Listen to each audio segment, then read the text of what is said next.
فرزند زہرا یہ حالات برے ہیں۔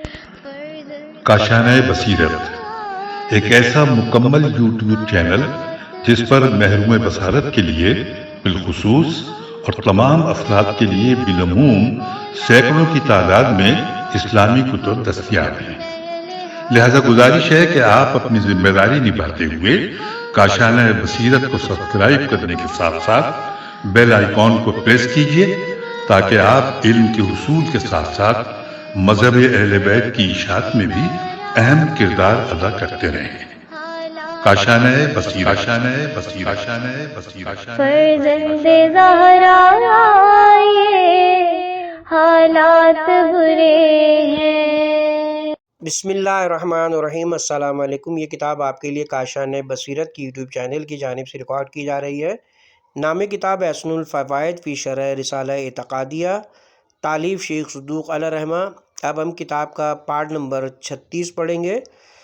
صفحہ نمبر 357، 21واں باب، شفاعت کے بارے میں اعتقاد۔ جناب شیخ ابو جعفر علیہ رحمہ فرماتے ہیں کہ شفاعت کے متعلق ہمارا اعتقاد یہ ہے کہ وہ برحق ہے اور ہوگی صرف ان لوگوں کی جن کے دین و مذہب کو خداوند عالم پسند فرمائے گا اور انہوں نے صغیرہ یا کبیرہ گناہ کیے ہوں گے۔ باقی رہے وہ لوگ جنہوں نے اپنے گناہوں سے توبہ کر لی ہوگی تو وہ محتاج شفاعت نہیں ہوں گے۔ جناب رسول خدا صلی اللہ علیہ وسلم ارشاد فرماتے ہیں کہ جو شخص میری شفاعت پر ایمان نہیں رکھتا خدا اسے میری شفاعت نصیب نہ کرے۔ نیز فرمایا حاجت براری اور کامیابی کے لیے توبہ سے بڑھ کر کوئی شفیع نہیں ہے۔ شفاعت انبیاء اور ان کے اوصیاء کریں گے اور خالص اہل ایمان میں سے کچھ ایسے مومن بھی ہوں گے جو ربیع و مضر ایسے کثیر التعداد قبیلوں کی تعداد کے برابر گناہ گاروں کی شفاعت کریں گے۔ کم سے کم شفاعت کرنے والا مومن بھی 30,000 انسانوں کی شفاعت کرے گا۔ دین میں شک اور شرک اور کفر اور انکار کرنے والوں کی شفاعت نہیں ہوگی بلکہ صرف گناہ گار اہل توحید کی ہوگی۔ 21واں باب، شفاعت کا بیان کی تفصیل۔ سلسلہ شفاعت میں چند امور قابل غور ہیں۔ اول، اثبات شفاعت۔ دوم، کون حضرات شفاعت کریں گے۔ سوم، کن لوگوں کی شفاعت کی جائے گی۔ چہارم، شفاعت پر بعض عائد کردہ شبہات کے جوابات۔ ہیڈنگ ہے شفاعت کا شرعی مفہوم اور اس کا اثبات۔ شفاعت کا غلط یا صحیح تصور و تخیل ہر زمانے میں ہر مذہب و دین میں رہا ہے اور ہے۔ اس وقت اس امر کی تفصیل بیان کرنا مقصود نہیں ہے۔ اسلام نے شفاعت کا جو تصور پیش کیا ہے وہ ان تصورات سے جدا گانہ ہے۔ اس سے خدا کا مجبور و محقور ہونا لازم نہیں آتا۔ اسلام نے یہ نظریہ پیش کیا ہے کہ کچھ ذوات مقدسہ ایسے ہیں جو بروز قیامت بارگاہ ایزدی میں صحیح العقیدہ گناہ گاروں کی شفاعت و سفارش کر کے ان کو عذاب خداوندی سے نجات دلائیں گے، مگر یہ شفاعت خداوند عالم ظالم کے اذن سے مگر یہ شفاعت خداوند عالم کے اذن سے ہوگی، جیسا کہ ارشاد قدرت ہے، من ذا الذی یشفع عندہ الا باذنہ، کون ہے جو خدا کے اذن کے بغیر سفارش کرے۔ ایک اور مقام پر ارشاد ہے، یہ بزرگوار اس شخص کی شفاعت کریں گے جس کے متعلق خدا چاہے گا۔ اسی بنا پر ہمارے علماء اعلام نے اس حقیقت کو تصریحات فرمائی ہیں کہ شفاعت اذن خدا سے ہوگی۔ چنانچہ محقق شیخ بہاؤالدین عاملی اپنے رسالہ اعتقاد الامامیہ میں فرماتے ہیں، ہمارا یہ اعتقاد ہے کہ گناہ کبیرہ کا ارتکاب کرنے والوں کی شفاعت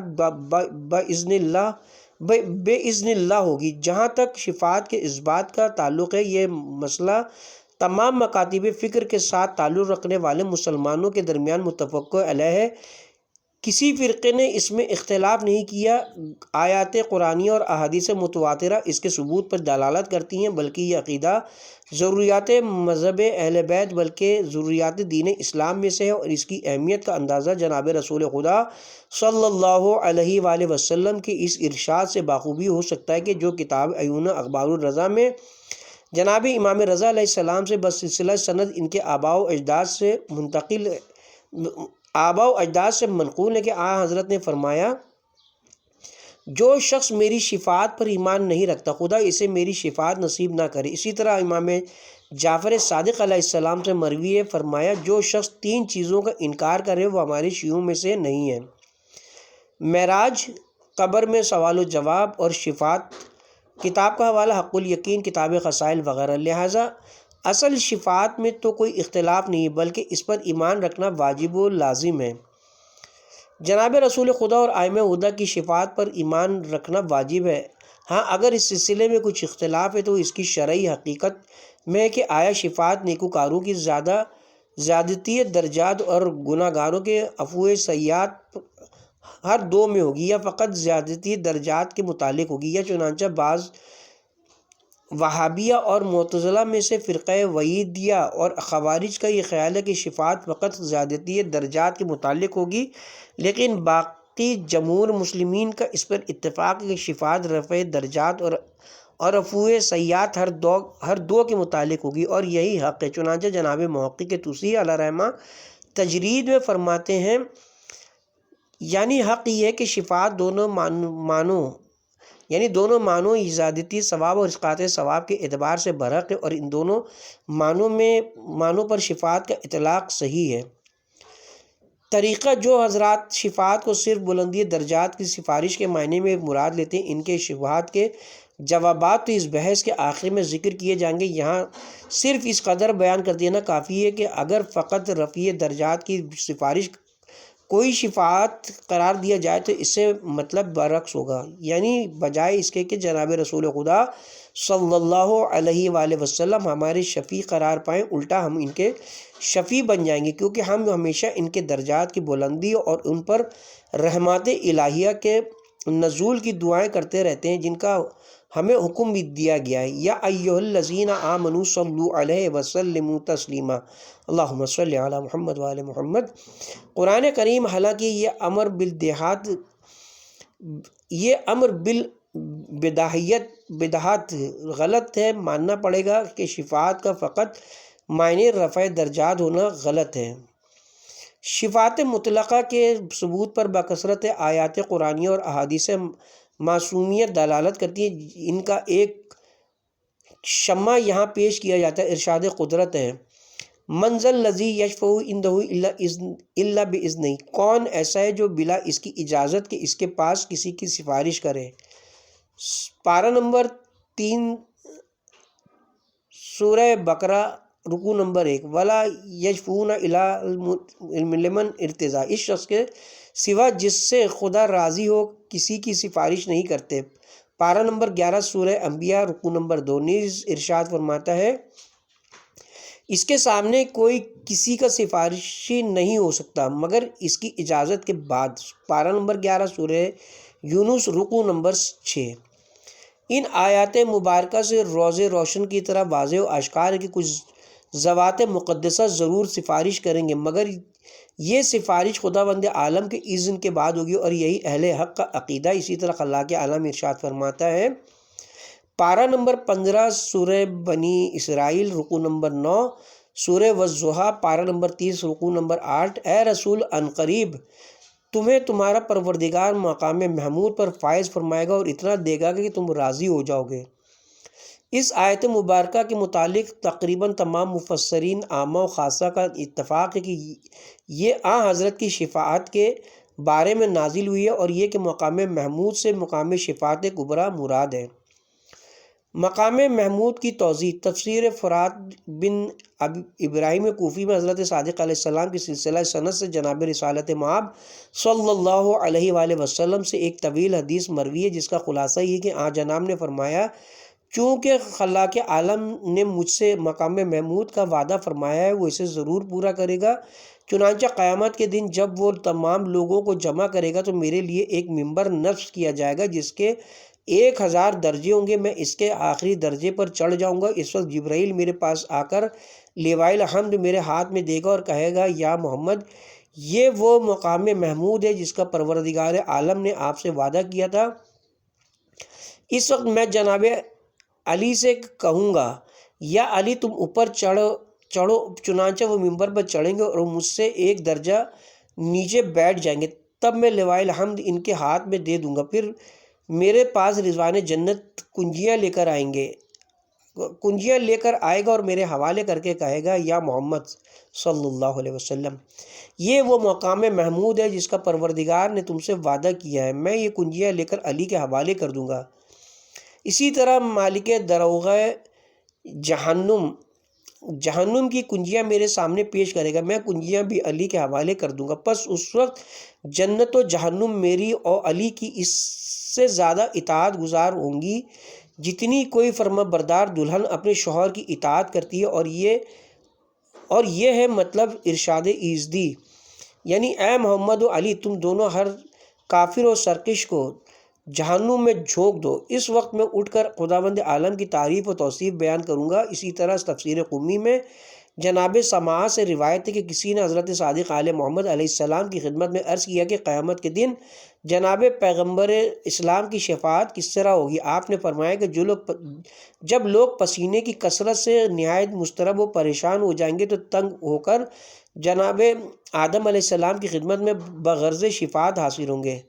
وہ اپنے ترک اولا کا عذر پیش کر کے معذرت طلب کریں گے، پھر ان کی ہدایت کے مطابق جناب نوح علیہ السلام کی خدمت میں حاضر ہوں گے، وہ بھی اپنے ترک اولا کی وجہ سے معذرت خواہی کریں گے۔ اسی طرح ہر سابق نبی ان کو اپنے بعد والے نبی کی خدمت میں بھیجے گا، حتیٰ کہ جناب عیسیٰ کی خدمت میں پہنچیں گے، وہ ان کو سرکار ختمی مرتبہ صلی اللہ علیہ وسلم کی خدمت میں حاضر ہونے کا مشورہ دیں گے۔ چنانچہ جو لوگ ان کی خدمت میں سفارش کی درخواست پیش کریں گے تو جناب ان کے ہمراہ جنت کے دروازے باب الرحمان تک تشریف لائیں گے اور وہاں بارگاہ رب العزت میں سجدہ ریز ہو جائیں گے۔ اس وقت ارشاد رب العزت ہوگا، اے حبیب سر اٹھاؤ اور شفاعت کرو، تمہاری شفاعت مقبول ہے، اور جو کچھ مانگنا ہے مانگو تمہیں عطا کیا جائے گا۔ امام علیہ السلام نے فرمایا یہ مطلب ہے قول خداوندی کا۔ کون حضرات شفاعت کریں گے؟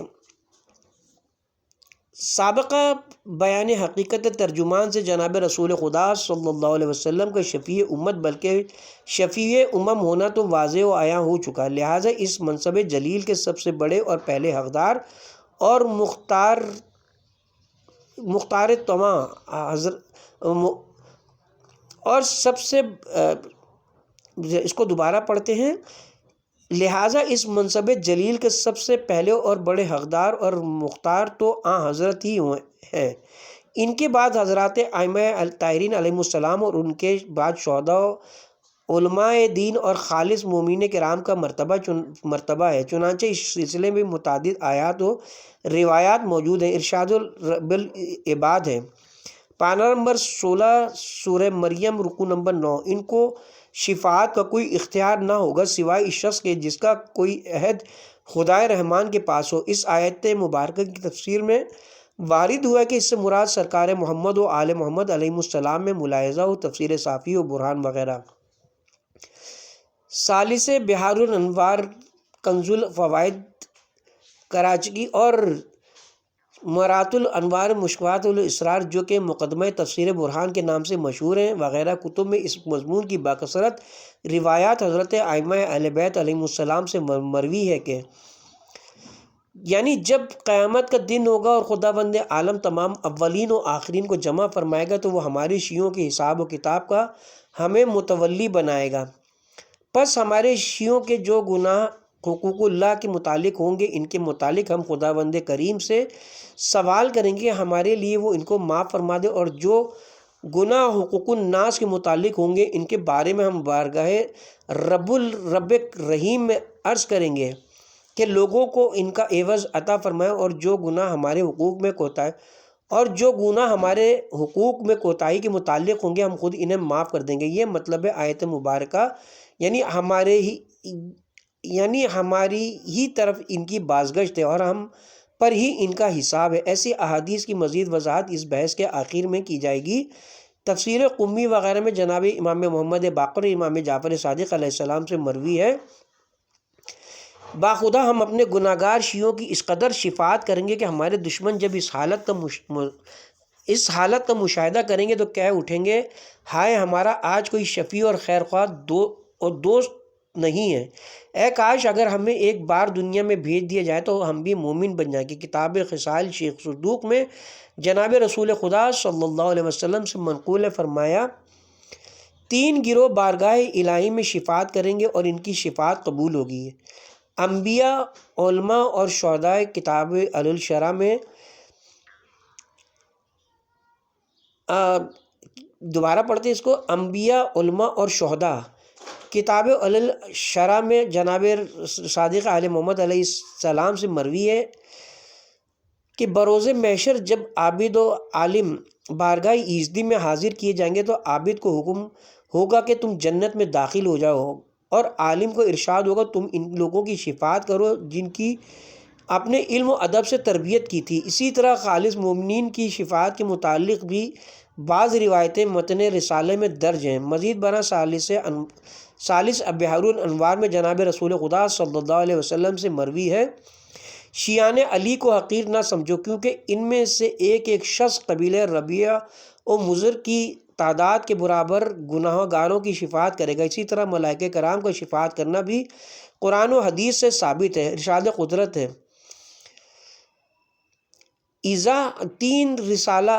متن رسالہ معاف کیجیے گا اس کو، متن رسالہ میں جو مذکور ہے کم از کم شفاعت کرنے والے مومن 30,000 لوگوں کی شفاعت کرے گا۔ محل تعامل ہے جہاں تک اس سلسلے میں روایات نظر قاصر سے گزری ہیں، ان میں صرف 30 کی لفظ مذکور ہے جن کا مطلب یہ کہ سب اہل ایمان سے کم شفاعت کرنے والا بھی 30 آدمیوں کی شفاعت کرے گا۔ ثلثین کے ساتھ 1000 کی لفظ نہیں ہے، واللہ اعلم۔ ان حقائق سے معلوم ہوتا ہے کہ امت اسلامیہ میں شفاعت کرنے والے جناب رسول خدا اور ائمہ ہدا اور ان کے خالص اتباع یعنی شیعان علی مرتضیٰ بالخصوص علماء و شہداء ہیں۔ چنانچہ علامہ تبریسی علیہ رحمت تفسیر مجموع البیان میں فرماتے ہیں، وہی شفاعت یعنی ہمارے نزدیک شفاعت جناب رسول خدا، ان کے اصحاب باوفا اور ائمہ ہدا اور مومنین باصفا کے لیے ثابت ہے، اور خداوند عالم ان کی وجہ سے بہت سے گناہ گاروں کو آتش جہنم سے نجات عطا فرمائے گا۔ مولانا السید عبداللہ شبر حق الیقین میں فرماتے ہیں، سوائے ان بزرگواروں کے جن کو خدا اذن عطا فرمائے گا اور کوئی شفاعت نہیں کرے گا، اور وہ اذن یافتہ یہ ہیں انبیاء، اوصیاء، شہداء، علماء اور مومنین۔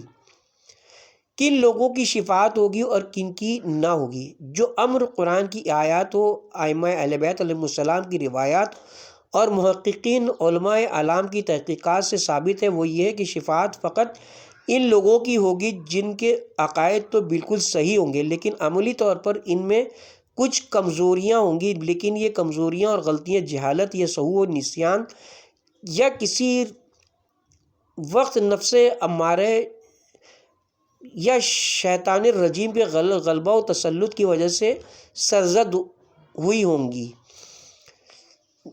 نہ ازروح علم و عمد نیز وہ بلا توبہ مرے ہوں گے، لہٰذا غلط عقائد والے علماء و عمدن شریعت اسلامیہ کا استزاد و تمسخر اڑانے والے اور مخالفت احکام کرنے والے لوگ اس نعمت عظمیٰ سے محروم رہیں گے۔ باقی وہ لوگ جو صحیح العقیدہ ہونے کے ساتھ ساتھ صلاح الاعمال بھی ہوں گے یا جو اپنے اعمال ناشائستہ سے تائب ہو کر مریں گے تو وہ شفاعت کے محتاج نہیں ہوں گے۔ ان امور کا ثبوت ذیل میں بالاختصار پیش کیا جاتا ہے۔ پہلے امر کے متعلق ارشاد رب العزت ہے، شفاعت کرنے والے شفاعت نہیں کریں گے مگر اسی کی جسے خداوند عالم پسند کرے گا۔ اس کی تفسیر ائمہ اہل بیت علیہم السلام نے یہ فرمائی ہے کہ جس کے دین کو خدا پسند کرے گا، تفسیر برہان، صافی، قمی وغیرہ۔ اسی طرح ایک اور مقام پر ارشاد فرماتا ہے، پارہ نمبر 16 سورہ طٰہٰ، رکوع نمبر 15، اس قیامت والے دن شفاعت فائدہ نہیں دے گی مگر اس کو کہ جس کے لیے خدا اذن دے گا اور اس کے لیے گفتگو کو پسند فرمائے گا۔ پس معلوم ہوا کہ شفاعت اسی کی ہوگی جس کا مذہب پسندیدہ خدا ہوگا، یعنی اس کے عقائد صحیح و درست ہوں گے۔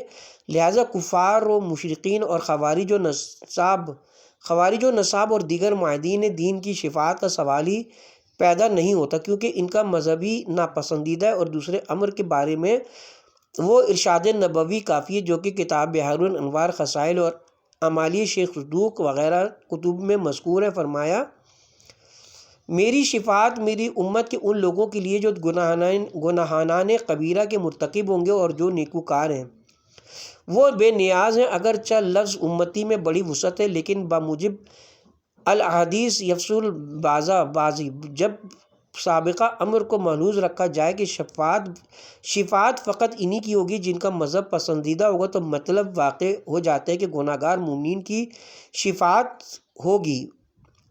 اسی طرح کتاب فضائل الشیعہ شیخ صدوق علیہ رحمہ میں حضرت صادق علیہ السلام سے مروی ہے، فرمایا جب قیامت کا روز ہوگا تو ہم اپنے گناہگار شیعوں کی شفاعت کریں گے، اور جو نیک ہوں گے انہیں تو خدا نے نجات دے ہی دی ہے۔ بشارت المصطفیٰ میں جناب رسول خدا صلی اللہ علیہ وسلم سے مروی ہے،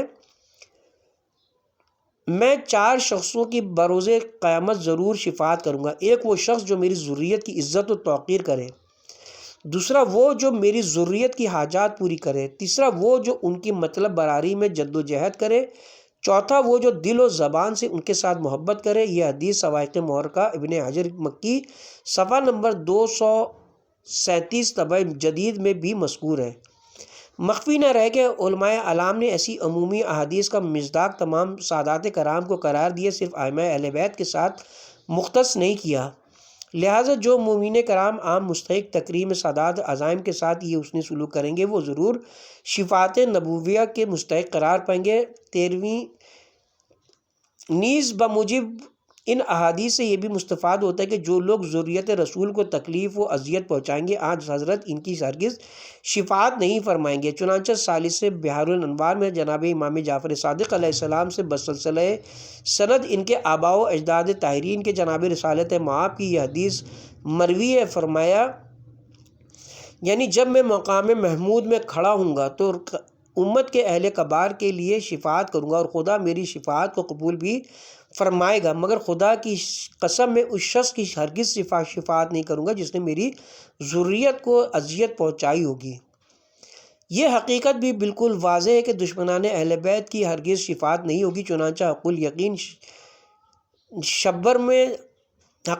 شبر میں حضرت صادق علیہ السلام سے مروی ہے، فرمایا یعنی مومن اپنے خالص دوستوں کی شفاعت کرے گا، مگر یہ کہ وہ نازبی ہوں، اور اگر نازبی کے لیے بالفرض تمام نبی مرسل اور ملک مقرب مل کر بھی شفاعت کریں گے تو جب بھی ان کی شفاعت قبول نہ ہوگی۔ ایک ضروری وضاحت واضح رہے کہ احادیث میں جو یہ وارد ہوا ہے کہ جیسے ابھی اوپر بیان ہو چکا ہے کہ ائمہ اہل بیت اپنے شیعوں کی شفاعت کریں گے اور وہی بزرگوار شیعوں کے حساب و کتاب کے متولی ہوں گے، اس سے فساق و فجار اور زبانی جمع خرچ کرنے والوں کو خوش نہیں ہونا چاہیے، کیونکہ ان سب احادیث میں لفظ شیعہ وارد ہے، لہٰذا جو شیعہ ہوگا اسی کی شفاعت ہوگی۔ اب قابل غور امر یہ ہے کہ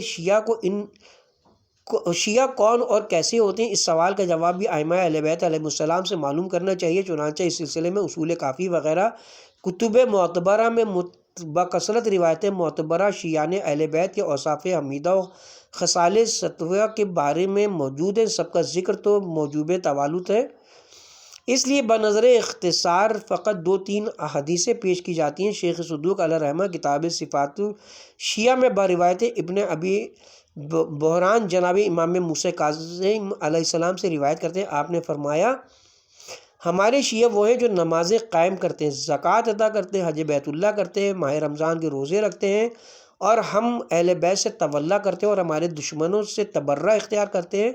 حدیث بہت طویل ہے، ہم نے بقدر ضرورت اس کا ایک مختصر حصہ نقل کیا ہے۔ پس معلوم ہوا کہ شیعان اہل بیت میں کم از کم واجبات شریعہ کی بجاوری اور محرمات شریعہ سے اجتناب کا ملکہ صالحہ تو موجود ہونا چاہیے۔ جو لوگ اس معیار پر پورے نہیں اترتے، ائمہ طاہرین نے ان سے اپنی بیزاری ظاہر فرمائی ہے۔